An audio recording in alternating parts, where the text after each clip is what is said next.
मिटा दो जमाने से कुनबा परस्ती, मिटा दो लुटेरों की शोषण की हस्ती, मिटा दो ये जातीयता वाली बस्ती, मिटा दो गरीबों की फाका परस्ती। सरे राह गद्दार अक्सर मिलेंगे, तहे आस्तीन जिनके खंजर मिलेंगे, बहुत तुझको ऐसे भी रहबर मिलेंगे जिन्हें सिर्फ याद रास्ता भुलाना, मुसाफिर राह मत भूल जाना।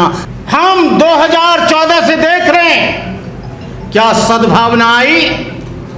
यहां पर मेघवाल, जितेंद्र मेघवाल जैसे व्यक्ति को मूंछ रखने पर कत्ल किया जाता है।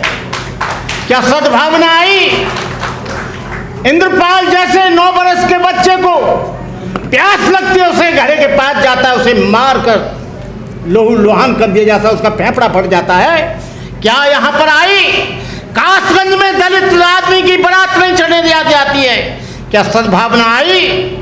यहां पर हजारों बच्चों को, हजारों महिलाओं के साथ बलात्कार होता है जातिगत और संप्रदाय के आधार पर। क्या सद्भावना आई। आपके प्रयास को मैं धन्यवाद देता हूं, क्रिटिसाइज नहीं करता हूं, लेकिन आज मुझे अफसोस है कि जिसकी अध्यक्षता होने वाली थी, जो मुख्य अतिथि था, केवल आपको सिख दिखाई देता है, मुस्लिम दिखाई देते हैं, जैन दिखाई देते हैं, बौद्ध दिखाई देते हैं, ईसाई दिखाई देते हैं, लेकिन क्या आपके मंच पर आए हिंदू एक भी दिखाई नहीं दे रहा है। इसका कारण है क्या हिंदुओं के बिना आप सद्भावना कर पाएंगे। क्योंकि दुर्भावना जो भी उत्पन्न होती है वो कहां से उत्पन्न होती है मैं कहना नहीं चाहूंगा। जब यहां पर सम्मेलन हुआ सद्भावना का हरिद्वार में, मुझे बुलाया गया।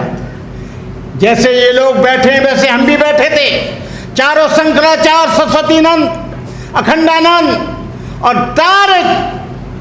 पहले दिन की अध्यक्षता जो थी बाबा रामदेव की अध्यक्षता में, सब लोगों को बाइबल पर, कुरान पर, तमाम सब्जेक्टों पर दिया गया विषय, लेकिन मुझे दिया गया हिंदू समाज के एकीकरण पर और एक हिंदू समाज की एकता पर। मैंने कहा मैं बुद्धिस्ट हूं, मुझे बुद्ध की प्रासंगिकता पर दिया जाए, बुद्ध के सब्जेक्ट पर दिया जाए, बुद्ध धर्म बाहर कैसा इस पर दिया जाए, बौद्धम थाईलैंड और जापान में क्यों गया इस पर दिया जाए, चाइना में क्यों गया इसका दिया जाए, 28 कंट्रियों में बुद्ध धर्म कैसे फैला इस पर दिया जाए। लेकिन आपने दिया है कि मुझे हिंदू धर्म का एकीकरण, हिंदू धर्म की एकता।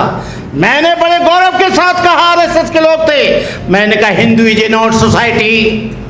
मुसलमानों में मुसलमान पैदा होता है, ईसाइयों में ईसाई पैदा होता है, सिखों में सिख पैदा होता है, जैनियों में जैनी पैदा होता है, पारसियों में पारसी पैदा होता है, बौद्धों में बौद्ध पैदा होता है, लेकिन हिंदुओं में हिंदू पैदा नहीं होता। हिंदुओं में ब्राह्मण पैदा होता है, हिंदुओं में क्षत्रिय पैदा होता है, हिंदुओं में वैश्य पैदा होता है, हिंदुओं में शूद्र पैदा होता है, और हिंदुओं में नाई, धोबी, दानो, कहा, लोहार, तेली, तमोली, पाची, काची, अहिर, गड़रिया, एरवार, संखवार, हिंदू जात की जात जात में जाति, जैसे केरा के पात पात में पात। ये जातिवाद के रहते और सांप्रदायिकवाद के रहते हुए मैं सोचता हूं, मुझे सपना लगता है हाफिज गुलाम सरवर साहब कि यहां पर सद्भावना बहुत मुश्किल है। जब तक यहां पर ढेर सारे बिल ये गवर्नमेंट लाती है, लेकिन एक भी बिल इस बात के लिए नहीं जाती है कि सांप्रदायिकता नहीं रहेगी, जातिवाद को खत्म किया जाता है। एक बिल ऐसा भी ले आओ कि जातिवाद खत्म हो जाए और सबके सामने लिखा जाए भारतीय है, सबके सामने लिखा जाए कि वो भारत का रहने वाला है, सबसे ज्यादा लिखा जाए कि भारत का नागरिक है, सबसे ज्यादा लिखा जाए कि यहाँ पर कोई जाति नहीं है। लेकिन जब तक जाति रहेगी तब तक जुल्म रहेगा, जब तक जाति रहेगी भेदभाव रहेगा, जब तक जाति रहेगी ऊंच नीच रहेगा, जब तक जातिवाद रहेगा जुल्म रहेगा, जब तक जातिवाद रहेगा बेगुनाहों के कत्ल होंगे।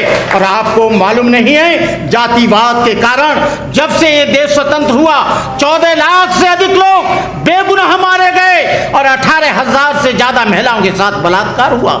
ये कैसा सद्भावना है, कैसा ये देश है। 2014 से जब से गवर्नमेंट आई है, जातिवाद सर पर पकड़ रहा है, असांप्रदायिकतावाद पड़ रहा है। ये जब तक सांप्रदायिकता खत्म नहीं होगी, जातिवाद खत्म नहीं होगा, इस देश में सद्भावना, कितने भी सम्मेलन करते रहना, कितने भी यात्रा निकालते रहना, आपसे पहले सुनील दत्त भी यात्रा निकाल चुके हैं। लेकिन ये क्यों नहीं हो पा रहा है? क्योंकि हमारे कुछ दलाल लोग वो पार्लियामेंट में बैठे हैं, जो हमारे बात की, चाहे वो किसी भी समाज के हों, किसी भी धर्म के हों, वो सही बात को वहाँ कहते नहीं हैं, क्योंकि वो पार्टी के एजेंडा पर बात करते हैं, वो मानवता के एजेंडा पर बात नहीं करते हैं, इंसानियत के एजेंडा पर बात नहीं करते हैं, समानता की बात पर बात नहीं करते हैं। आपको बता दूं मैं, सरवर साहब, नया संविधान बनकर तैयार हो गया है और नए संविधान का एक ही एजेंडा है, हिंदू राष्ट्र।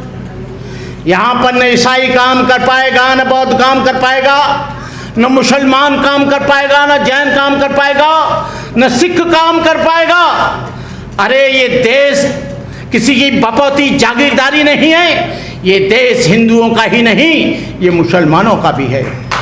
ये देश मुसलमानों का ही नहीं, सिखों का भी है। सिखों ने भी देश के लिए सबसे ज्यादा कुर्बानी दी, जैनियों ने इस देश के लिए कुर्बानी दी, ऊधम सिंह ने इस देश के लिए कुर्बानी दी, और आपको बता दूं, ईसाइयों ने भी इस देश के लिए कुर्बानी दी। ईसाइयों ने इस देश के लिए कुर्बानी कितनी दी?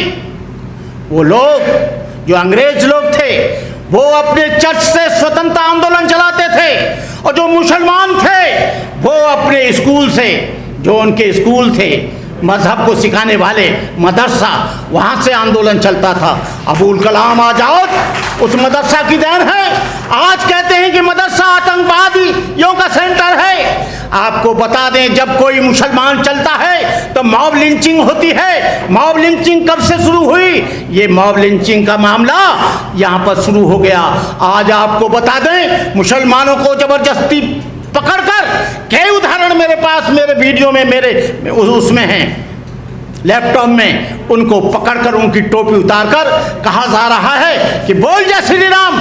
अरे जब देश धर्मनिरपेक्ष है, अपने तरीके से 14 अनुच्छेद, 15 अनुच्छेद, 16 अनुच्छेद, आप संविधान को उठाकर देख लेना, उसमें दिया गया है कि कोई भी आदमी अपने तरीके से किसी भी मजहब को मान सकता है, अपने तरीके से पूजा पाठ कर सकता है, अपने तरीके से नमाज अदा कर सकता है, अपने तरीके से चर्च में प्रार्थना कर सकता है, अपने तरीके से जो बौद्ध है वो प्रार्थना कर सकता है। लेकिन यहाँ पर तो एक ही आइडिया लिया जा रहा है कि यहाँ पर किसी भी तरह से हिंदू राष्ट्र बन जाए, और जब हिंदू राष्ट्र बन जाएगा तो आपका सद्भावना सम्मेलन नहीं हो पाएगा। जब हिंदू राष्ट्र बन जाएगा तो आपका ये जो यहाँ पर मुझे अफसोस है कि दोनों ही हिंदू जिनको बुलाया था अतिथि के रूप में, केवल 5 लोग आपको नजर आए हैं, वो नहीं आए। इस कार्यक्रम को सोच लेना, क्यों नहीं आए? उसका कारण ये नहीं है कि वो व्यस्त थे, उन्होंने ये स्वीकार किया था तो उनको आना चाहिए था, लेकिन उनको मालूम था कि हम वहाँ पर कोई भी सद्भावना की बात नहीं कर पाएंगे, वहाँ पर कोई भी हम इंसानियत की बात नहीं कर पाएंगे, वहाँ कोई भी भाईचारे की बात नहीं कर पाएंगे। डॉक्टर अंबेडकर ने बड़ा सोचकर संविधान बनाया था। यदि डॉक्टर अंबेडकर न होता तो मुसलमान अपने मस्जिद में नमाज अदा नहीं कर सकता था, हिंदू जो शूद्र है वो कहीं मंदिर में नहीं जा सकता था। ये डॉक्टर अंबेडकर को, जब तक संविधान जिंदा रहेगा तब तक सद्भावना जिंदा रहेगी। जिस दिन संविधान मर जाएगा तुम भी मर जाओगे, हम भी मर जाएंगे, देश भी मर जाएगा। संविधान को जिंदा रखने के लिए आप लोगों को भरसक प्रयत्न करना चाहिए, कोई भी नया संविधान नहीं बनना चाहिए। इन्हीं शब्दों के साथ, यही है इबादत, यही है इबादत, यही दीन और ईमान कि दुनिया में काम आए इंसान के इंसान। ये सबसे बड़ी इबादत है। मिटा दो जमाने से कुनबा परस्ती, मिटा दो लुटेरों की शोषण की हस्ती, मिटा दो ये जातीयता वाली बस्ती, मिटा दो गरीबों की फाका परस्ती। सरे राह गद्दार अक्सर मिलेंगे, तहे आस्तीन जिनके खंजर मिलेंगे, बहुत तुझको ऐसे भी रहबर मिलेंगे जिन्हें सिर्फ याद रास्ता भुलाना, मुसाफिर राह मत भूल जाना। वक्ते जिहाद है सबे रक्स का नहीं, वक्ते जिहाद है सबे रक्स का नहीं, हो खून का कतरा किसी के अस का नहीं, बुलावा सरफरोशों का हुआ आज फिर है मैदान जानदारों का मर्जी इसका नहीं।